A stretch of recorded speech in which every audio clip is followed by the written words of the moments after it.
Hello दोस्तों, result मित्र के platform पर आप सभी का स्वागत है। मैं अभय प्रताप सिंह और ये हमारी दिन प्रतिदिन की करंट अफेयर्स की क्लास है। और इस क्लास के अंतर्गत हम महत्वपूर्ण टॉपिक्स को देखते हैं जो आपको एग्जाम पॉइंट ऑफ व्यू से जरूरी है, चाहे वो आपका कोई सा भी एग्जाम हो, यूपीएससी, स्टेट पीसीएस या वनडे एग्जाम, हर एग्जाम के लिए ये क्लास आपकी इंपॉर्टेंट है। और इस क्लास के अंतर्गत हम अपने जो क्वेश्चंस होते हैं एक्सपेक्टेड उनको भी देखते हैं और टॉपिक से रिलेटेड क्या क्या और पहलू यहाँ पर हमें देखने को चाहिए जो आपके किसी भी परीक्षा के लिए काफी महत्वपूर्ण है, इन सबको यहाँ पर देखते हुए चलते हैं। तो जब आप आज सुबह सो के जागे होंगे और आपने अपना न्यूज़पेपर उठाया होगा तो यहाँ पर आपको दो महत्वपूर्ण न्यूज़ देखने को मिली होंगी। अब बात आती है ये न्यूज़ है आपने देखी या नहीं देखी, क्योंकि इसके लिए सबसे ज्यादा क्या है, इसके लिए सबसे ज्यादा जरूरी है आपकी नजरिया किस प्रकार का है ये देखना। ठीक है, कई लोग न्यूज़पेपर को पढ़ते हैं केवल बॉलीवुड की न्यूज़ पढ़ने के लिए, कई लोग पढ़ते हैं स्पोर्ट्स की न्यूज़ पढ़ने के लिए। अगर आप एग्जाम पॉइंट ऑफ व्यू से अपने न्यूज़पेपर को पढ़ेंगे तो ये दोनों न्यूज़ आपको देखने को मिल जाएंगी। ठीक है, क्या ये दोनों न्यूज़ें आपको देखने को मिल जाएंगी। और मैं गारंटी दे कैसे कह रहा हूं, जिस बच्चे ने आज का न्यूज़पेपर एक स्टूडेंट की तरह देखा होगा, एक कंपटीशन के अभ्यर्थी की तरह देखा होगा, तो जरूर आपको ये न्यूज़ें दिखी होंगी। समझे? तो क्या है, हमें एक तरह से डिटेक्टिव बनना है, क्या बनना है, जासूस बनना है और न्यूज़पेपर से अपने महत्वपूर्ण काम की चीजें निकाल ली हैं। अब आप लोगों से बोला जाता है न्यूज़पेपर पढ़िए, तो कई लोग क्या होते हैं आगे से लेकर लास्ट तक पूरा न्यूज़पेपर 3-3 4-4 घंटे में पढ़ लेते हैं। और उसमें ये भी पढ़ लेते हैं किस जगह चेन स्नैचिंग हुई, किस जगह बाइक चोरी हुई, किस जगह चालान काटे गए, जो आपके एग्जाम पॉइंट ऑफ व्यू से इंपॉर्टेंट ही नहीं होते, है ना। मुश्किल से आप जो न्यूज़पेपर पढ़ते हो, आप अगर बिलीव करें तो ज्यादा से ज्यादा आपको 40 से 45 मिनट देने पर चाहिए न्यूज़पेपर में। इससे ज्यादा न्यूज़ किसी भी पेपर में नहीं होती है, समझे। अब यहाँ पे आओ, यहाँ पे क्या है, यहाँ पर जब आप न्यूज़पेपर को ओपन करेंगे तो दो न्यूज़ देखने को मिलेंगे। पहला न्यूज़ आपकी जो होगी, आधारभूत पशुपालन सांख्यिकी 2022। क्या है, आधारभूत पशुपालन सांख्यिकी 2022। इसी के साथ में हम देखेंगे पशुपालन होता क्या है, ये जो सांख्यिकी 2022 वाली रिपोर्ट है ये क्या है, और पशुधन किसे कहते हैं, इन सब चीजों को आज हम यहाँ पर बात करने वाले हैं। और दूसरा जो टॉपिक होगा हमारा ये क्या है, ये प्रधानमंत्री ने global partnership on artificial intelligence यानी कि जीपीएआई, ठीक है, क्या, global partnership on artificial intelligence के शिखर सम्मेलन का उद्घाटन किया। अब यहां पर आपको पता होना चाहिए कि जीपीएआई यानी कि global partnership on artificial intelligence ये क्या होता है, और जब हमारे देश के प्रधानमंत्री इसका उद्घाटन कर रहे हैं तो इसका आयोजन देश में हो रहा है या देश से बाहर हो रहा है। अगर इसका आयोजन हो रहा है तो किन किन पहलुओं को यहाँ पर रखा जाएगा केंद्र में, किन किन पहलुओं पर यहाँ पर चर्चा होने वाली है, ये सारी चीजें आप क्या है, ये सारी चीजें आपको पता होनी चाहिए। दूसरी चीज, तीसरी चीज पर आप आते हैं तो यहाँ पर आप बोलेंगे केवल दो टॉपिक, क्या हम दो ही टॉपिक कवर करेंगे, तो भैया देखो एक कहावत है, क्या, थोड़ा खाओ लेकिन अच्छा खाओ। समझे? तो यहां पर हम इन दो टॉपिकों को इस तरह से देखने वाले हैं आज, कि आज के बाद आपको ये टॉपिक कहीं और देखने की जरूरत ना पड़े, कहीं और से पढ़ने की जरूरत ना पड़े। बस आपको क्या करना है, 100% कंसंट्रेशन आपको अपनी क्लास में देना है। ये नहीं आए 2 मिनट पढ़ा शुरुआत में और 2 मिनट बाद में पढ़ा, समझ गए अपने आप को क्या, हम बहुत ही ज्यादा एक्सपर्ट हो चुके हैं टॉपिक में। टॉपिक को पूरा डीपली पढ़ना पड़ेगा। अब कई बार आप देखो, इसका एक उदाहरण देता हूं, क्रिकेट के गेम में देख लीजिए, जब क्रिकेट का खेल चलता है और कोई खिलाड़ी आउट हो जाए तो ऐसे ऐसे लोग भी सलाह देना प्रारंभ कर देते हैं जिनने कभी बैट को ना पकड़ा हो, है ना। वो भी कह देंगे कि इस शॉट को ऐसे नहीं खेलना चाहिए था, इस बॉल में छक्का नहीं मारना चाहिए था, इस बॉल को निकल जाने देना चाहिए था। भैया जितनी तुम्हारी उम्र नहीं है उससे ज्यादा उस व्यक्ति का एक्सपीरियंस है, समझे। इसीलिए यहाँ पर सारी चीजों के बारे में जब आपको ज्ञान हो तभी क्या है, तभी बोलना चाहिए। इसलिए अगर आप ये टॉपिक पूरे पूरे समझना चाहते हैं तो शुरू से लेकर लास्ट तक समझना पड़ेगा आपको, समझे। कहीं से भी एक भी पॉइंट आपने मिस किया तो आपका टॉपिक क्या है, स्किप हो जाएगा, समझे, आप टॉपिक को भूल जाएंगे। तो चलो शुरू करते हैं। पहला टॉपिक क्या है हमारा, आधारभूत पशुपालन सांख्यिकी 2022, ठीक, ये रिपोर्ट है। अब देखो, अब इससे रिलेटेड एक क्वेश्चन आया था आपका एग्जाम में, क्या, इससे रिलेटेड एक क्वेश्चन आपका एग्जाम में आ चुका है, 2012 में ये पूछा गया था। और क्वेश्चन क्या था आपका, क्वेश्चन था निम्नलिखित में से कौन सी मिश्रित खेती, क्या, निम्नलिखित में से कौन सी मिश्रित खेती की प्रमुख विशेषताएं हैं। अब ये मिश्रित खेती क्या होता है इसके बारे में बताता हूं। पहला, नगदी और खाद्य दोनों फसलों की खेती, यानी कि मिश्रित खेती के अंतर्गत हम नगदी और खाद्य दोनों प्रकार की फसलों को यहां पर रखते हैं। अब आप बोलेंगे खाद्य फसल कौन सी होती है, नगदी फसल कौन सी होती है, तो खाद्य फसल के अंतर्गत हम उन फसलों को रखते हैं जिनको हम क्या, जैसे गेहूं हुआ, चावल हुआ, ठीक है। और नगदी फसल के अंतर्गत आप देखेंगे जैसे तंबाकू हुआ, है ना, इस प्रकार की फसलों को हम क्या है, नगदी फसलों के अंतर्गत रखते हैं। अब देखो यहां पर दो या अब एक तो ऑप्शन हो गया ए वाला। अब बी वाले ऑप्शन पर आते हैं, दो या दो से अधिक फसलों को एक ही खेत में उगाना, यानी कि एक साथ दो या दो से अधिक फसलों को उगाते हैं तो उसको हम मिश्रित खेती कहते हैं। ये आपसे दूसरा ऑप्शन दिया गया। तीसरे ऑप्शन की बात करते हैं, पशुपालन। क्या? पशुपालन और फसल उत्पादन को एक साथ करना, इसको हम क्या कहते हैं? इसको हम मिश्रित खेती कहते हैं। या फिर डी ऑप्शन, उपरोक्त में से कोई नहीं। तो आप लोग इसका आंसर दीजिएगा, ठीक है? क्या आप लोग इसका आंसर दीजिएगा। हम आते हैं अपने टॉपिक पर। पशुधन सबसे पहले पता होना चाहिए। जब अगर पशुपालन की बात चल रही है तो पशुपालन या फिर पशुधन होता क्या है, इस चीज के बारे में आपको जानकारी होनी चाहिए। तो देखो यहां पर एक या अधिक पशुओं के समूह को, यहां पर क्या है, पशुधन के बारे में बात की जा रही है। एक या फिर हम किसी एक जानवर को ले सकते हैं या फिर सभी जानवरों को यहां पर ले सकते हैं, जिस प्रकार आपको इमेज में दिखाया गया है। ठीक, एक सिंगल जानवर या फिर एक से अधिक जानवर, समझे? तो एक या अधिक पशुओं के समूह को जिन्हें कृषि संबंधी परिवेश में भोजन, रेशे और श्रम आदि सामग्रियां प्राप्त करने के लिए पालतू बनाया जाता है, पशुधन के नाम से जाने जाते हैं। यानी कि पशुधन क्या होता है? एक या एक से अधिक इस प्रकार के जानवर जिनको हम कृषि संबंधी परिवेश में, जहां हम कृषि कार्य करते हैं उसी परिवेश में भोजन के लिए, रेशे के लिए और जो श्रम आधारित कार्य होते हैं उनको करवाने के लिए जब हम पालतू पशु बनाते हैं, पालतू जानवरों को रखते हैं, तो इसी को हम पशुधन के नाम से जानते हैं। ठीक है, अब आगे आ जाओ। ठीक, ये तो हो गया आपका पहला कॉन्सेप्ट। दूसरे कॉन्सेप्ट पर आते हैं। शब्द पशुधन जैसा कि इस लेख में प्रयोग किया गया है, उसमें हम क्या करते हैं? मुर्गी पालन और मछली पालन सम्मिलित नहीं करते हैं। ठीक है, पशुधन के अंतर्गत हम मुर्गी पालन और मछली पालन नहीं करते हैं, समझे? अगर आपसे कभी पूछा जाए कि पशुधन के अंतर्गत हम मुर्गी पालन, मछली पालन को भी लेते हैं, तो भैया बिल्कुल नहीं लेते, समझे? अब आगे आओ। लेकिन यहां पर क्या है? विशेष रूप से मुर्गी पालन को साधारण रूप से क्या है, पशुपालन में कभी कभी सम्मिलित किया कर लिया जाता है। लेकिन कभी कभी हम लोग क्या करते हैं, मुर्गी पालन को भी हम पशुपालन में सम्मिलित कर लेते हैं, लेकिन आप बड़ी डेफिनेशन के तौर पर देखेंगे तो ये शामिल नहीं की जाएगी। आगे आते हैं। राष्ट्रीय पशुधन मिशन, गवर्नमेंट के द्वारा ये एक मिशन लॉन्च किया गया है। कौन सा? राष्ट्रीय पशुधन मिशन। ठीक, अब देखो, अब यहां पर हम कुछ ऐसी बातें कर रहे हैं जिससे आपको कुछ एक्स्ट्रा चीजें पता चले। पशुधन क्या है ना? राष्ट्रीय पशुधन मिशन क्या है, ये सारी चीजें आपको पता होनी चाहिए। उसके बाद आप टॉपिक को अच्छे से समझ सकते हैं। अगर हम राष्ट्रीय पशुधन मिशन की बात करते हैं तो ग्रामीण उद्यमशीलता बनाने में मदद करेगा। पर राष्ट्रीय पशुधन मिशन जो लॉन्च किया गया, इसका उद्देश्य क्या है? देखिए, ग्रामीण उद्यमशीलता बनाने में मदद करेगा और मवेशी, डेयरी, मुर्गी पालन, भेड़ बकरी पालन, सुअर पालन, आहार और चारा क्षेत्र में क्या है, बेरोजगार युवाओं और पशुपालकों के लिए एक बेहतर आजीविका के अवसर पैदा करने में सहायता करेगा, जो क्या है, जो आत्मनिर्भर भारत की दिशा में एक महत्वपूर्ण कदम हुआ। ठीक, अब जो बेरोजगार लोग हैं या फिर जो यहाँ पर पशुपालक हैं, उनको और अच्छे से पशुपालन किया जा सके उनके द्वारा, और अच्छे से कार्य किए जा सके उनके द्वारा, और अपनी आजीविका को सुनिश्चित किया जा सके। इन सभी कार्यों के लिए यहाँ पर क्या है, यहाँ पर राष्ट्रीय पशुपालन मिशन की शुरुआत की गई।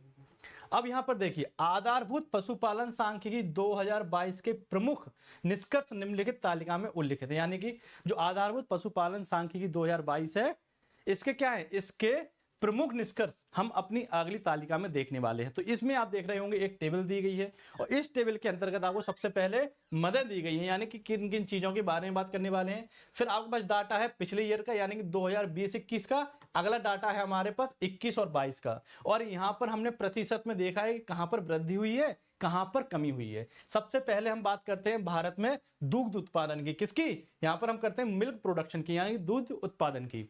तो यहां पर हम बात करेंगे मिलियन टन में। 2020-21 की बात करते हैं तो हमारे यहां पर क्या था, 209.95 मिलियन टन दूध का उत्पादन किया गया था 2020 और 21 में। वही हम बात करते हैं 21 और 22 में 221.6 मिलियन टन हमारे देश में दूध का उत्पादन किया गया। अब यहां पर 209 था, यहां पर 221 हो गया, क्या वृद्धि हो गई। तो यहां पर क्या है, 5.29% की हमें यहां पर वृद्धि देखने को मिली है। कितनी वृद्धि हुई? 5.29। अगर यूपीएससी में आपसे क्वेश्चन कैसे पूछेगा, यूपीएससी में हमेशा डाटा को आपसे कंपेयर करने के लिए बोला जाता है। तो आपसे पूछ सकता है 2020-21 में के मुकाबले 2021-22 में भारत में दूध उत्पादन में वृद्धि हुई है या फिर कमी हुई है। तो आपको क्या करना है, वृद्धि होगी तो सही होगा, कमी होगी तो गलत होगा। ये हमारा दूध उत्पादन है। आगे हम देखते हैं अगला क्या है, अगला हमारा अंडा उत्पादन है। क्या? अंडा उत्पादन। और अंडे की जो संख्या है क्या बिलियन में ली गई, किसमें? बिलियन में। 122 बिलियन अंडे 2020-21 में थे, और वहीं आप देखेंगे 2021 और 22 में 129.60 बिलियन अंडे हमें देखने को मिलते हैं। तो यहाँ पर क्या है, यहाँ पर 6.19% की हमें वृद्धि देखने को मिलती है 2020-21 के मुकाबले 21 और 22 में। फिर आगे आपके पास है मांस उत्पादन, यानी कि जो नॉनवेज खाने वाले शौकीन होते हैं उनके लिए जो मांस का उत्पादन किया जाता है, नॉनवेज का उत्पादन किया जाता है, ये देखिए ये भी मिलियन टन में है। किसमें? मिलियन टन में है। तो हमारे पास 20-21 में था 8.80 मिलियन टन, और हमारे पास 21 और 22 में है 9.29 मिलियन टन। यहां पर कितनी वृद्धि हुई? 5.57% की, ठीक 5.57% की यहां पर वृद्धि हुई। ऊन उत्पादन की बात करते हैं तो ये मिलियन किलोग्राम में है। किसमें? मिलियन किलोग्राम में है। 2020-21 में हमारे पास 36.94% क्या था? हमारे पास 36.94% एक तरह से ऊन का उत्पादन किया था हमने मिलियन किलोग्राम में। वही हमने 2021-22 में 33.13 मिलियन किलोग्राम का यहां पर उत्पादन किया। अब देखो तीनों चीजों में यहां पर क्या है, लगातार वृद्धि हो रही थी, लेकिन ऊन उत्पादन में हमने देखा 2021-20-21 से मुकाबले 2021-22 में कमी हुई है। क्या हुई है? कमी। कितनी? 10.29% की। तो ये याद रखना, पहली यहां पर आप देखने ऊन उत्पादन ऐसा है जिसमें क्या है, कमी देखने को हमें मिली है, कमी हमें यहां पर दर्ज की गई है। अब हम आगे आते हैं तो यहां पर क्या है, देखो अब यहां पर हम अलग अलग राज्यवार इनके उत्पादन को देखेंगे, किस राज्य में कितना उत्पादन है, कितने प्रतिशत इनका उत्पादन किया जाता है। अब देखो ये जो डाटा है इसका तात्पर्य है कि प्रमुख पशुधन उत्पादन में वृद्धि हुई है और सकल मूल्य वर्धित जीबीए में क्या है, पशुधन क्षेत्र में यहां पर योगदान भी बढ़ा है। अब देखो, अब जीबीए क्या होता है, जीबीए क्या है इसको हम देखेंगे, और जीडीपी क्या है इसको भी हम देखेंगे, लेकिन कहां, इसको हम अपने अगले टॉपिक में देखेंगे, ठीक है, क्योंकि यहां पर भी ये जरूरी है, अगले टॉपिक में जरूरी, ठीक। तो दोनों एक जैसे ही आपको यहां पर देखने को मिलेंगे। अब आप यहां पे आते हैं, देखो यहां पे आओगे तो शीर्ष 5 दूध उत्पादक राज्य, अगर हम भारत के शीर्ष 5 जो सबसे ज्यादा दूध का उत्पादन करते हैं उन राज्यों की बात करते हैं, तो सबसे पहले कौन सा है? सबसे पहले यहां पर आपको राजस्थान देखने को मिलेगा, ठीक। क्या? राजस्थान कितना? 15.5%। फिर उत्तर प्रदेश देखने को मिलेगा 14.93%। मध्य प्रदेश देखने को मिलेगा 8.06%। गुजरात देखने को मिलेगा 7.56%, और आंध्र प्रदेश देखने को मिलेगा 6.97%। ये जो डाटा है आपका, ये 20-21 में जो प्रोडक्शन बढ़ा हुआ है इस ईयर के डाटा को हमने यहां पर लिया है, ठीक है। तो क्या है, आंध्र प्रदेश आपको राजस्थान, फिर उत्तर प्रदेश, मध्य प्रदेश, गुजरात और आंध्र प्रदेश, इस प्रकार से आपको ये राज्य देखने को मिलते हैं। इसी प्रकार अगर हम बात करते हैं अंडा उत्पादक राज्य को, किसे? अंडे उत्पादन राज्य को बात करते हैं, तो यहां पर क्या होगा, सबसे ऊपर है आपका आंध्र प्रदेश 20.41%, तमिलनाडु 16.8%, तेलंगाना 12.86%, पश्चिम बंगाल 8.84%, कर्नाटक 6.38%। तो इस प्रकार से यहां पर आपको अंडे उत्पादक राज्य देखने को मिलते हैं, तथा ये क्या, ये राज्य मिलकर देश में कुल अंडा उत्पादन का 64.56% योगदान देते हैं। देख रहे हैं आप, केवल 5 राज्य कितने, कौन कौन से? पहला आपका आंध्र प्रदेश, तमिलनाडु, तेलंगाना, पश्चिम बंगाल और कर्नाटक, ये 5 राज्य मिलके ही आप क्या कर रहे हैं, ये 5 राज्य मिलके ही पूरे अंडा उत्पादन का 64.56% अंडे का उत्पादन ये लोग करते हैं। अब देखिए, अब इसके बाद देते हैं मांस उत्पादन वाले 5 मुख्य राज्य जो मांस का उत्पादन करते हैं। 5 कौन से मुख्य राज्य हैं? महाराष्ट्र 12.25%, उत्तर प्रदेश 12.14%, पश्चिम बंगाल 11.63%, आंध्र प्रदेश 11.4%, तेलंगाना 10.82%। इतना यहां पर उत्पादन आपको देखने को मिलेगा। अब ये जो 5 राज्य हैं, ये कुल मांस उत्पादन का 56%, कितना? 57.86% आपको मांस उत्पादन करते हुए देखने को मिलेंगे, केवल को और केवल यही 5 राज्य, बाकी के अन्य राज्यों में यहां पर मांस का उत्पादन किया जाता है। अब यहां पर हम बात करते हैं ऊन उत्पादन की, किसकी? ऊन उत्पादन की, जिसमें हमने देखा था 10 कितनी कमी हुई थी, 10.29% की हमें 2020-21 के मुकाबले 21-22 में कमी देखने को मिली थी। अब देखो यहां पर क्या है, शीर्ष 5 ऊन उत्पादन राज्यों की बात करते हैं, तो राजस्थान 45.91%, जम्मू कश्मीर 23.19%, गुजरात 6.12%, महाराष्ट्र 4.78%, ठीक, और हिमाचल प्रदेश 4.33%। तो इस प्रकार से यहां पर हमें अलग अलग राज्यों के उत्पादन से संबंधित जानकारी प्राप्त होती है। अब देखिए यहां पर, अब यहां पर आपको एक चीज और समझनी है, क्या? आधारभूत पशुपालन सांख्यिकी को प्रतिवर्ष एकीकृत नमूना सर्वेक्षण योजना के माध्यम से एकत्र किए गए आंकड़ों के आधार पर क्या है, जारी किया जाता है। ठीक है, इनको क्या जारी किया जाता है, यहाँ पर आधारभूत पशुपालन सांख्यिकी को प्रतिवर्ष एकीकृत नमूना सर्वेक्षण योजना के माध्यम से एकत्रित किए गए आंकड़ों के आधार पर जारी किया जाता है। पशुपालन सांख्यिकी में सुधार के लिए तकनीकी निर्देशन समिति द्वारा हर साल एक योजना, इस योजना का क्या है, मूल्यांकन किया जाता है। योजना की प्रगति का मूल्यांकन करने के लिए समिति हर साल एक क्या बैठक का आयोजन भी करती है। ठीक, तो ये देखिए ये चीजें आपको देखने को मिली होंगी। अब आगे देखते हैं, इस समिति की सिफारिशें सभी राज्यों, केंद्र शासित प्रदेशों के पशुपालन विभाग द्वारा लागू की जाती हैं और उन पर की गई कार्रवाई संबंधित रिपोर्ट अगले साल टीसीडी को सौंपी जाती है। यानी कि इस समिति के द्वारा जितनी सिफारिशें की जाती हैं, केंद्र और राज्य उनको लागू करता है, फिर अपनी एक रिपोर्ट प्रतिवर्ष भेजता है टीसीडी के पास। ठीक, इसी तरह सर्वेक्षण पद्धति और इसके कार्यान्वयन के संबंध में तकनीकी सलाह प्रदान करने के लिए प्रत्येक राज्य, केंद्र शासित प्रदेश में तकनीकी निगरानी समिति भी मौजूद होती है। अब वर्तमान में अगर हम बात करते हैं हमारे देश के मत्स्य पालन, पशुपालन और डेयरी मंत्री, तो ये कौन है, ये श्री परसोत्तम रूपाला जी हैं। कौन, परसोत्तम रूपाला जी। ठीक, इनको आप इस इमेज में देख रहे होंगे। अब हम आगे आते हैं, जब हम आगे आएंगे तो यहां पर क्या है, यहां पर देखिए अगली जो हमारी रिपोर्ट है, इस रिपोर्ट में हमें क्या बताया गया, अगली रिपोर्ट में बताया गया है प्रधानमंत्री ने global partnership on artificial intelligence, क्या GPAI, ठीक, क्या global partnership on artificial intelligence. ठीक, इसके बारे इसका उद्घाटन किया है, क्या इसका उद्घाटन किया है किसने, हमारे प्रधानमंत्री जी ने। ठीक, अब इसका जो उद्घाटन किया गया, ये कहां किया गया, जो मंडपम बनवाया गया था आपका G20 समिट के लिए, उसमें इसका उद्घाटन किया गया और 12 से लेकर 14 दिसंबर 2023 में इसका क्या यहाँ पर आयोजन किया जा रहा है। अब यहाँ पर आपको समझना है कई सारी चीजें, क्या क्या, पहले तो आपको इसमें समझना है कि आर्टिफिशियल इंटेलिजेंस क्या होता है, जिसको हम हिंदी में बोलते हैं कृत्रिम बुद्धिमत्ता क्या है, पहली चीज। दूसरी चीज यहाँ पर आपको समझना है कि ये जो global partnership on artificial intelligence है, ये क्या होता है। ठीक, तो इन दोनों चीजों को यहां पर आपको समझना है। तो आते हैं सबसे पहले हम आर्टिफिशियल इंटेलिजेंस में।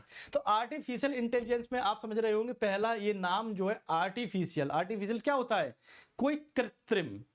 ठीक, हम लोग क्या करते हैं, हम लोग किसी कृत्रिम करते थे। आपको पता होगा दिल्ली में जब पॉल्यूशन ज्यादा हो जाता है तो गवर्नमेंट क्या होती है, अब हम आर्टिफिशियल रेन करवाएंगे। एक तो जो मौसमी बरसात होती है आपकी, जिसमें मौसम के द्वारा बरसात की जाती है, दूसरी आर्टिफिशियल। या फिर आप ऐसे समझ सकते हैं, कहीं आप घूमने गए, अब वैष्णो देवी हम लोग कई जगह जाते हैं, बार घूमने जाते हैं, लेकिन नहीं पहुंच पाते, तो कई बार मेलों में क्या होता है, आर्टिफिशियल वैष्णो देवी बना दिया जाता है ना।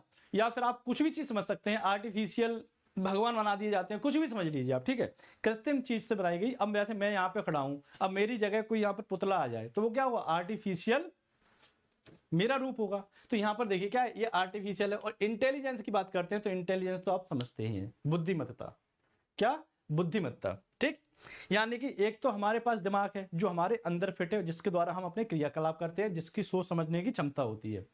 लेकिन अब इंसान के ही समकक्ष एक ऐसी मशीन बना देना जो इंसान के दिमाग के तरह ही सोचे, इंसान के दिमाग के तरह ही हर चीज उसको महसूस हो, उसको हम क्या कहते हैं, उसको हम आर्टिफिशियल कृत्रिम बुद्धिमत्ता कहते हैं। ठीक है, या फिर आप कह सकते हैं आर्टिफिशियल दिमाग, हिंदी में अगर बोलना शुद्ध देसी भाषा में तो आर्टिफिशियल दिमाग या कृत्रिम दिमाग, समझे। अब आ गया हो आर्टिफिशियल इंटेलिजेंस, जो शॉर्ट में क्या है, एआई के नाम से जाना जाता है, कंप्यूटर विज्ञान की एक व्यापक शाखा है। ये क्या है, कंप्यूटर विज्ञान की एक व्यापक शाखा है और इसी से संबंधित है, जो उन कार्यों को करने में सक्षम है, यानी कि आर्टिफिशियल इंटेलिजेंस उन कार्यों को करने में सक्षम है जो स्मार्ट मशीनों को निर्माण से संबंधित होती है। क्या, स्मार्ट मशीनों के निर्माण से संबंधित होती है, जिनके लिए आमतौर पर मानव बुद्धि की आवश्यकता होती है। यानी कि जिन कार्यों को करने के लिए मानव बुद्धि की आवश्यकता पड़ती है, उन कार्यों को भी अगर किसी मशीन के द्वारा किया जा रहा है तो ये क्या है, आर्टिफिशियल इंटेलिजेंस है।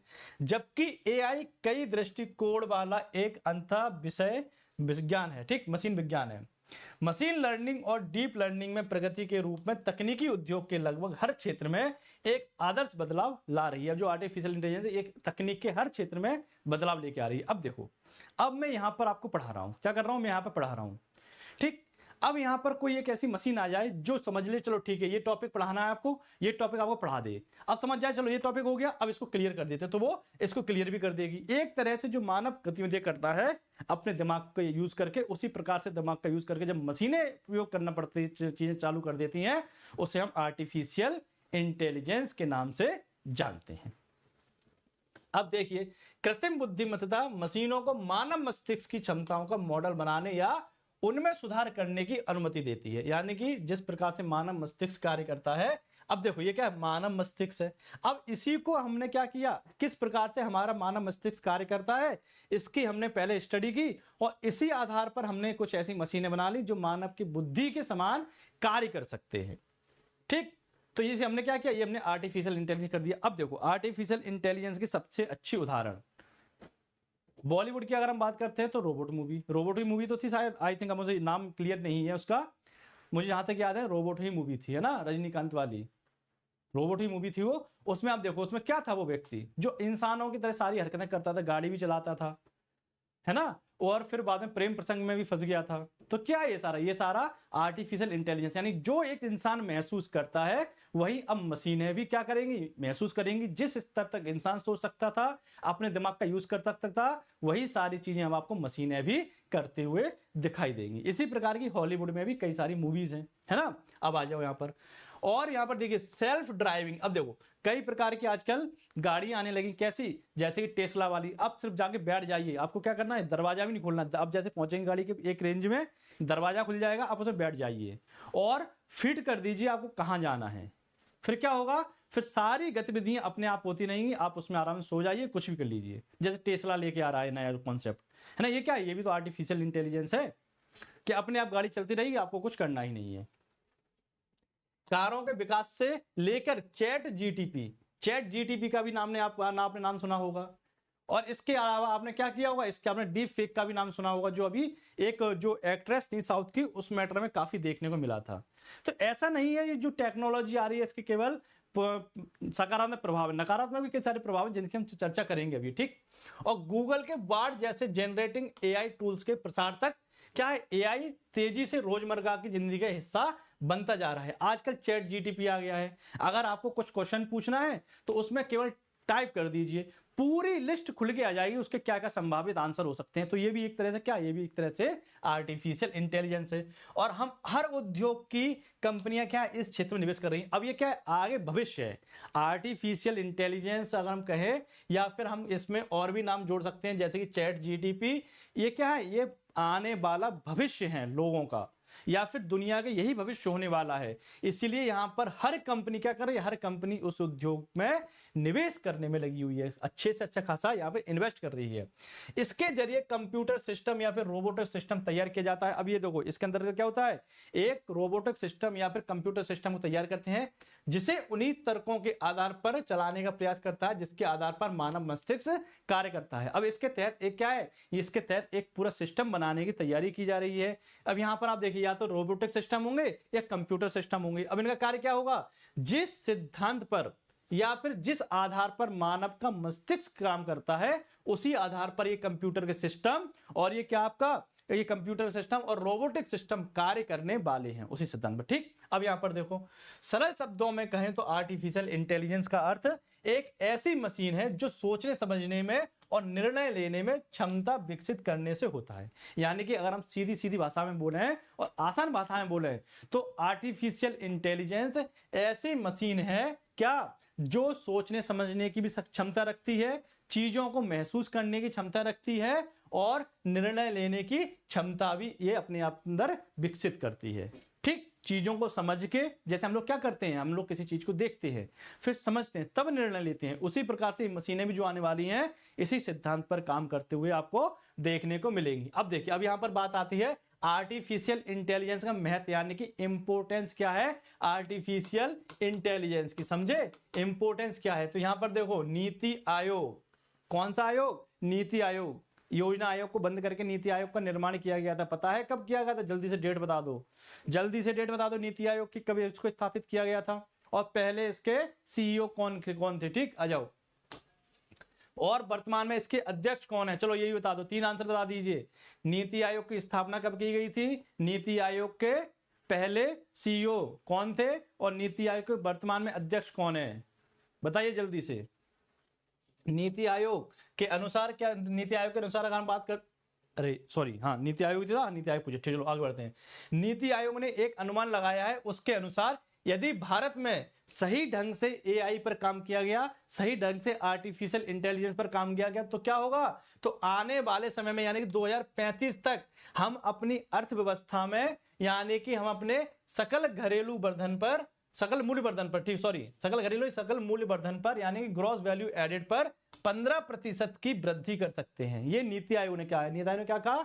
अगर हम अपने देश में आर्टिफिशियल इंटेलिजेंस पर सही ढंग से काम कर ले तो आने वाले समय में यानी कि वर्ष 2035 तक अर्थव्यवस्था में हम ग्रॉस वैल्यू एडेड में 15% की वृद्धि कर सकते हैं। ये चीज आपको यहां पर देखने को मिलेगी।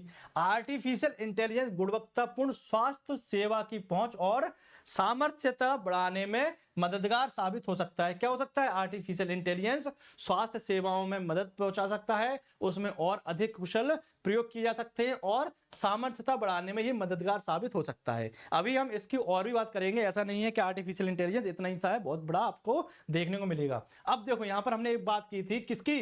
ग्रॉस वैल्यू एडेड की। ये आपका इकोनॉमिक्स का टर्म है, लेकिन यहां पर हम इसके बारे में भी आपको बता देते हैं। ग्रॉस वैल्यू एडेड क्या होता है और ग्रॉस डोमेस्टिक प्रोडक्ट क्या होता है, इन दोनों चीजों को समझिए। देखियो, जब हम पहले जीडीपी की बात करते हैं तो ये देख, सकल घरेलू उत्पाद, क्या? सकल घरेलू उत्पाद, ग्रॉस डोमेस्टिक प्रोडक्ट, किसी देश की सीमाओं के भीतर, क्या?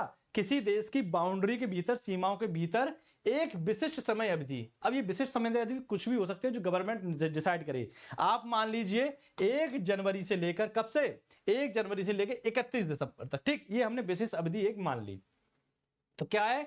सकल घरेलू उत्पाद यानी कि ग्रॉस डोमेस्टिक प्रोडक्ट किसी देश की सीमाओं के भीतर एक विशिष्ट समय अवधि, आमतौर पर 1 वर्ष में उत्पादित, क्या? 1 वर्ष में उत्पादित सभी अंतिम वस्तुओं, समझ रहे हैं? सभी अंतिम वस्तुओं और सेवाओं का मौद्रिक मूल्य है। क्या है? 1 वर्ष की अवधि, एक विशिष्ट वर्ष की अवधि के अंतर्गत देश के सीमाओं के भीतर किए गए सभी अंतिम वस्तुओं के उत्पादन और सेवाओं से संबंधित है, ठीक? यह एक राष्ट्र की समग्र आर्थिक गतिविधि का एक, क्या है? एक व्यापक माप है। क्या है? एक समग्र आर्थिक, किसी देश की समग्र आर्थिक अर्थव्यवस्था का या आर्थिक गतिविधि का एक व्यापक माप है। जीडीपी की गणना, अगर हम जीडीपी की गणना की बात करते हैं, अगर हम ग्रॉस डोमेस्टिक प्रोडक्ट को यहां पर कैलकुलेट करने की बात करते हैं तो सबसे पहले क्या होता है? निजी खपत, क्या? निजी खपत, फिर उसमें हम प्लस करते हैं कुल निवेश, यानी कि निजी खपत कितना था, कुल निवेश हमने कितना किया, प्लस सरकार द्वारा किया गया निवेश, ठीक? उसके बाद हम फिर प्लस करेंगे क्या? सरकार द्वारा किया गया खर्च, और फिर प्लस इसमें से हम आयात माइनस निर्यात को कर देते हैं। जितना हमने आयात किया उसको इसमें हम जोड़, इसमें से निर्यात किया गया वस्तु को हम जोड़ घटा देते हैं, उसको हम यहां पर ऐड कर देते हैं, ठीक? तो ये चीज आपको यहां पर देखने को मिलेगी, समझे? तो जीडीपी को निकालने के क्या करते हैं? जीडीपी को निकालने के लिए पहले निजी खपत होती है, फिर उसमें हम कुल निवेश प्लस करते हैं, फिर उसके बाद सरकार द्वारा निवेश किए गए धन को यहां पर देखते हैं, फिर सरकार द्वारा खर्च किए गए धन को देखते हैं, और फिर प्लस जो हमने आयात किया है उसमें से निर्यात को घटा देते हैं, फिर इसमें हम ऐड करते हैं। तो ये आपका जीडीपी है। अब इसमें हम बात करते हैं सकल मूल्य वर्धन यानी कि ग्रॉस वैल्यू एडेड की। तो ग्रॉस वैल्यू एडेड को जब हम देखते हैं तो आपूर्ति पक्ष के संदर्भ में राष्ट्रीय आय की गणना करता है। क्या? जीबीए आपूर्ति पक्ष के संदर्भ में हमें क्या करता है? ये राष्ट्रीय आय की गणना करता है। यह विभिन्न क्षेत्रों में सभी मूल्य वर्धन का योग होता है। क्या होता है? यह विभिन्न देश के अंतर्गत विभिन्न क्षेत्रों में सभी मूल्य वर्धन का ये योग होता है। जीबीए वृद्धि को देखकर यह समझना आसान है कि अर्थव्यवस्था के कौन कौन से क्षेत्र मजबूत हैं और कौन कौन से क्षेत्र संघर्षशील, यानी कि जीबीए जब हम निकालते हैं तो इससे हमें यह पता चलता है कि हमारे देश में अर्थव्यवस्था के अंतर्गत कौन कौन से क्षेत्र मजबूती की साथ में और कौन कौन से क्षेत्र यहाँ पर संघर्षशील है, जो संघर्ष कर रहे हैं। फिर इसी के आधार पर हम अपनी अपनी योजनाओं को तय करते हैं। जीडीपी और जीबीए में संबंध क्या है? देखो यहां पर बात की थी जीडीपी और जीबीए में संबंध क्या है। तो जीडीपी का मुख्य आधार जीबीए का डेटा होता है। अभी हमने बात की थी जीपीजी, क्या होगा? जीबीए में ग्रोस वैल्यू एडेड में हमारे यहाँ 15% की वृद्धि होगी अगर हम आर्टिफिशियल इंटेलिजेंस पर कुशलता पूर्वक कार्य कर लें। तो यहां पर देखिए जीडीपी और जीबीए में संबंध, जीडीपी का मुख्य आधार जीबीए का डेटा होता है पहली चीज, और दूसरी जीडीपी और जीबीए निम्नलिखित समीकरण द्वारा संबंधित है। यानी कौन सा समीकरण, GDP is equal to GBA plus सरकार द्वारा अर्जित कर माइनस सरकार द्वारा प्रदान की जाने वाली सब्सिडी। तो इस प्रकार से यहां पर आप समझ सकते हो, बेचैन होने की जरूरत नहीं है, पीडीएफ आपको मिलेगी, समझे क्या, पीडीएफ आपको मिलेगी, वहां से आप अच्छे से इस चीज को पढ़ सकते हो। अब हम आगे बढ़ते हैं, क्या करते हैं, अब आप आगे बढ़ते हैं। देखो यहां पर क्या हो रहा है, यहां पर एक कंप्यूटर वाला इंसान पढ़ा रहा है, ठीक है। अब ये क्या कर रहा है, ये यहां पर पढ़ाने में लगा हुआ है। इस प्रकार से जल्दी आप यहां पर क्या देखेंगे, इस प्रकार से जल्दी आप देखेंगे एक आर्टिफिशियल रोबोट आएगा जिसका नाम होगा अभय सर, और वो आपको इतिहास और करंट अफेयर पढ़ाते हुए दिखाई देगा, ठीक है क्या। यहां पर एक रोबोट आएगा इस प्रकार का, और वो आपको क्या करेगा, वो आपको यहां पर करंट अफेयर्स और हिस्ट्री पढ़ाते हुए दिखाई देगा, ठीक, आने वाले समय में, ठीक है। आर्टिफिशियल इंटेलिजेंस इतना यहां पर बढ़ने वाला है, समझे कि नहीं समझे। अब देखिए कृषि क्षेत्र में यह तकनीक क्या है, किसानों की आय बढ़ाने। अब ये जो आर्टिफिशियल वाली तकनीक है, इसको अगर हम विकसित करते हैं तो ये क्या है, कृषि क्षेत्र में भी बढ़ावा देगी, है ना, सेना के क्षेत्र में बढ़ा देगी, रिसर्च एंड डेवलपमेंट में बढ़ा देगी। आर्टिफिशियल इंटेलिजेंस किसी एक क्षेत्र के लिए नहीं है, समग्र दुनिया के लिए, हर क्षेत्र में ये अपना योगदान देगी। अगर हम कृषि क्षेत्र में बात करते हैं तो कृषि क्षेत्र में यह तकनीक क्या है, किसानों की आय बढ़ाने में, कृषि उत्पादकता बढ़ाने में और अपव्यय को कम करने में योगदान कर सकती है। क्या, अपव्यय को कम करने में ये योगदान कर सकती है, यानी प्रॉफिट ही प्रॉफिट है यहां पर, और अपव्यय की कमी होगी। इसके माध्यम से शिक्षा की गुणवत्ता और पहुंच में भी सुधार किया जा सकता है। अब शिक्षा की गुणवत्ता में भी हम आर्टिफिशियल इंटेलिजेंस के द्वारा क्या कर सकते हैं, सुधार कर सकते हैं। आर्टिफिशियल इंटेलिजेंस बढ़ती शहरी आबादी के लिए कुशल बुनियादी ढांचे का क्या निर्माण करने में मददगार हो सकती है। यानी कि ये बढ़ती हुई जो आबादी है इसके कुशल बुनियादी ढांचे के निर्माण में मददगार कर सकती है। अब यहां पर देखो, यहां पर कितनी चीजें हमें बता दी गई कि हाँ भैया सब कुछ हरा हरा होने वाला है ना क्या। जैसे बसंत, जैसे हमारे यहाँ पर सावन के महीने में पूरा बरसात होती है, पूरा हरियाली बरियाली हो जाती है, उसी प्रकार का होने वाला है। तो ये ऐसा नहीं है। अब आप मुझे एक चीज बताइए, हम बात कर रहे हैं कृषि क्षेत्र में तकनीकी किसानों की आय बढ़े, तकनीक किसानों की क्या है, आय बढ़ाने के लिए। अब ये बताओ, जब आर्टिफिशियल इंटेलिजेंस आ जाएगा तो किसान क्या, किसान करेंगे काम, नहीं करेंगे। खेतों में कौन काम करते हुए दिखाई देगा, रोबोट। क्या होगा, बेरोजगारी बढ़ेगी, समझे। इसी प्रकार दूसरी चीज देखिए, शिक्षा में जब हम गुणवत्ता की बात करते हैं तो एक इंसान जिसने आर्टिफिशियल इंटेलिजेंस को बनाया है, ना कि आर्टिफिशियल इंटेलिजेंस ने इंसान को बनाया है। आर्टिफिशियल इंटेलिजेंस कोई भगवान तो है नहीं, तो इंसान ने ही उसे बनाया है, तो कहीं ना कहीं इंसान का दिमाग तो आर्टिफिशियल इंटेलिजेंस से आगे है ही, समझे। और आर्टिफिशियल इंटेलिजेंस आपको एक बार चीज समझा देगी, 15 बार चीज नहीं समझाएगी ना, अलग अलग पैटर्न पे समझाएगी, समझे। तो इसके कुछ ना कुछ नुकसान भी होगा। फिर देखो यहाँ पर हम बात कर रहे हैं बढ़ती शहरी आबादी के लिए कुशल बुनियादी ढांचे का निर्माण। अब एक चीज बताइए, चलो आर्टिफिशियल इंटेलिजेंस आपने लगा दी और बड़ी बड़ी इमारतें खड़ी कर दी, जब लोग यहाँ पर कार्यरत नहीं होंगे, लोगों को रोजगार नहीं होगा आर्टिफिशियल इंटेलिजेंस की वजह से, हर तरफ रोबोट ही रोबोट दिखाई देंगे, तो भैया पैसा कैसे कमाओगे, बताइए, पैसा कहां से लेके आओगे, जो है बुनियादी ढांचे के विकास की आप बात कर रहे हो, ठीक। अब इसके कुछ ना कुछ हम नेगेटिव प्रभाव भी देखते हैं। यहां तो मैंने 3 बता दिए आपके, और आगे आइए, आर्टिफिशियल इंटेलिजेंस से संबंधित चुनौतियां। अब देखो, टेक्नोलॉजी का जो यूज होता है वो क्या है, विकास के लिए किया जाता है, लेकिन हम देखते हैं टेक्नोलॉजी का दुरुपयोग भी अधिक होता है। आज हम बात करते हैं यूरेनियम की, तो यूरेनियम का नाम लेते हुए सबसे पहले आपके दिमाग में क्या होता है, सबसे पहले आपके दिमाग में आता है परमाणु बम, आता है या नहीं आता। यूरेनियम की हम बात करते हैं तो चलो बैठो, अचानक से बिल्कुल दिमाग शांत करते हुए मैं नाम लेता हूं, अचानक से क्या, यूरेनियम, क्या दिमाग में आया, परमाणु बम, बड़ा सा धमाका याद आया, हिरोशिमा नागासाकी वाला।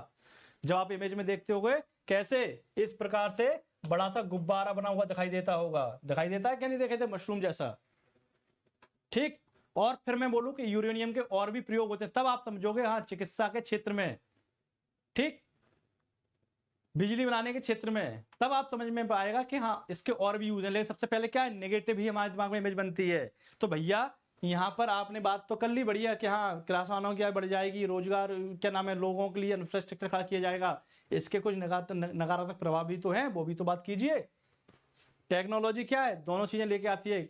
आपने एक छोटे में ऐसे लिखा होगा, विज्ञान वरदान और अभिशाप दोनों हैं, ठीक। आर्टिफिशियल इंटेलिजेंस से हमारे रहने और कार्य करने के तरीकों में क्या है, व्यापक बदलाव आएगा। क्या होगा, व्यापक बदलाव आने वाला है। रोबोटिक्स और वर्चुअल रियलिटी जैसी तकनीकों से जो उत्पादन और निर्माण में के तकनीकों में क्रांतिकारी परिवर्तन देखने को मिलेगा। ऑक्सफोर्ड विश्वविद्यालय के एक अध्ययन के मुताबिक अगले आने वाले आगामी 2 दशकों में, यानी कि आने वाले 20 वर्षों में सिर्फ और सिर्फ अमेरिका में 1.5 लाख रोजगार खत्म हो जाएंगे। क्या होंगे, 1.5 लाख रोजगार खत्म होने वाले हैं अगले आने वाले 20 वर्षों में। ठीक, कैसे, आर्टिफिशियल इंटेलिजेंस जो यहां पर कार्य करना प्रारंभ कर देगा। समझ रहे हैं, 1.5 लाख लोग बेरोजगार, तो क्या होगा, क्राइम बढ़ेगा। समझे, तो इसके भी कई सारे नेगेटिव प्रभाव हैं। आगे देखो, विशेषज्ञों का कहना है कि सोचने और समझने वाले रोबोट यदि किसी कारणवश या परिस्थिति में मनुष्य को अपना दुश्मन मान लेते हैं तो क्या होगा, मानवता के लिए बड़ा खतरा होगा। रोबोट मूवी देखी है, उसमें क्या होता था, उसमें जब रोबोट अपने आप मानव को अपना शत्रु मान लेता था तो क्या करेगा, तो यहां पर विनाश ही विनाश देखने को मिलेगा। समझे, तो ये भी इसके नेगेटिव प्रभाव हैं। अब यहाँ पर देखिए, अब यहाँ पर जो एक समिट हो रही है, तो ये दोनों तो नेगेटिव आपने देख लिए, पीछे भी हम नेगेटिव देखते आए थे पॉइंट, तो लिख देना जब भी आए, क्या है, जब भी आए तो लिख देना। अब यहाँ पर देखो, global position partnership on artificial intelligence, ये 29 देशों के साथ साथ एक बहुहितधारक पहल है। क्या है, ये जो आपकी GPAI है, यानी कि global partnership on artificial intelligence, ये 29 सदस्य देशों के साथ एक बहुहितधारक पहल है। Global partnership on intelligence artificial intelligence एक अंतरराष्ट्रीय और बहुहितधारक पहल है जो आर्टिफिशियल इंटेलिजेंस की जिम्मेदारी पूर्ण विकास और मानवाधिकारों, समावेशन, ठीक, विविधता, नवाचार और आर्थिक विकास में उपचार का मार्गदर्शन करने पर आधारित है। ठीक है, ये सारी चीजें यहां पर देखने को मिलेंगी। उद्देश्यों की बात करते हैं तो उद्देश्य क्या है इस समारोह का, जो समारोह किया जा रहा है GPAI का, क्या है उद्देश्य इसका, उसका उद्देश्य है AI से संबंधित प्राथमिकताओं पर अत्याधुनिक अनुसंधान और व्यवहारिक गतिविधियों का समर्थन करके AI पर सिद्धांत और व्यवहार के बीच अंतर को पाटना। क्या, इस पर और अधिक रिसर्च करके अनुसंधान और व्यवहारिक गतिविधियों के समर्थन के करने पर AI के सिद्धांत और व्यवहार को पाटना। ठीक, भारत 2024 में GPAI का लीड चेयर है। क्या है, भारत 2024 में GPAI का लीड चेयर है और 2020 में GPAI के संस्थापक सदस्यों में से एक भारत भी है। GPAI के वर्तमान आने वाले स्पोर्ट्स चेयर 2024 में GPAI के लिए लीड चेयर के रूप में भारत 12 से लेकर 14 दिसंबर 2023 तक क्या कर रहा है, 12 दिसंबर 2023 से लेकर 12 से लेकर 14 दिसंबर 2023 तक वार्षिक GDP शिखर सम्मेलन का यहाँ पर मेजबानी कर रहा है। ठीक, देखो यहाँ पर ये इस प्रकार से GPAI इन 2024 इंडिया लीड चेयर होगा यहाँ पर। ठीक है, और इसको देखिए 12 से लेकर 14 दिसंबर तक क्या हो रहा है, यहाँ पर 14 दिसंबर तक यहाँ पर भारत मंडपम में इस समारोह का आयोजन किया जा रहा है, इस सम्मेलन का आयोजन किया जा रहा है। ठीक, अब देखिए यहाँ पर शिखर सम्मेलन में देश भर से क्या होगा, जो शिखर सम्मेलन है इसमें देश भर से 50 से अधिक GPAI विशेषज्ञ, यानी कि 50 से अधिक GPAI जो एक्सपर्ट हैं वो, और 150 से अधिक वक्ता भाग लेंगे, 150 से अधिक लोग बोलने वाले इसमें भाग लेंगे। इसके अलावा दुनिया भर के शीर्ष AI गेम चेंजर, यानी कि जो कंपनियां यहाँ पर इन्वेस्ट कर रही हैं जो इसके भविष्य को बदलने वाली हैं, जिसमें कौन कौन है, इंटेल, रिलायंस जियो, गूगल, मेटा, योटा और WX, Netweb, Paytm, Microsoft, master card, ठीक है, फिर इमर्स, जियो, हैप्टिक और भाषणी, इस प्रकार की NIC और STPI, इस प्रकार की कंपनियां आपको यहां पर देखने को मिलेंगी जो गेम चेंजर हैं, जो इसके भविष्य को बदलने वाली हैं। ठीक, ये क्या है, ये आदि विभिन्न कार्यक्रमों में भाग लेने वाले हैं। ठीक, क्या है, आदि विभिन्न क्षेत्र कार्यों में भाग लेने वाले हैं। तो भैया ये क्या था हमारा, ये हमारा आज का टॉपिक था जिसमें हमने 2 महत्वपूर्ण टॉपिकों को देखा। कौन कौन से, पहले हमने बात की अपने आधारभूत पशुपालन सांख्यिकी 2022 की, फिर हमने देखा प्रधानमंत्री ने global partnership on artificial intelligence को कैसे यहाँ पर उद्घाटन किया, क्या क्या इसके नेगेटिव प्रभाव है, क्या क्या इसके पॉजिटिव प्रभाव है। इसकी PDF आपको हमारे ऐप पर मिल जाएगी। ऐप को डाउनलोड करने के लिए डिस्क्रिप्शन में आप बॉक्स में देख लीजिएगा, वहां से आपको लिंक मिल जाएगी, इंस्टॉल कीजिए। ईमेल आईडी के द्वारा या फिर मोबाइल नंबर के द्वारा आप उसको रजिस्टर कर सकते हैं। उसके बाद आप जाएंगे कंटेंट वाले ग्रुप में, वहां से आपको पीडीएफ मिल जाएंगी। तो इस क्लास को यहीं पर समाप्त करते हैं, जल्दी ही मिलेंगे आपसे अपनी अगली क्लास में। तब तक के लिए थैंक यू, जय हिंद, और बेटा पढ़ाई पे ध्यान देते रहना।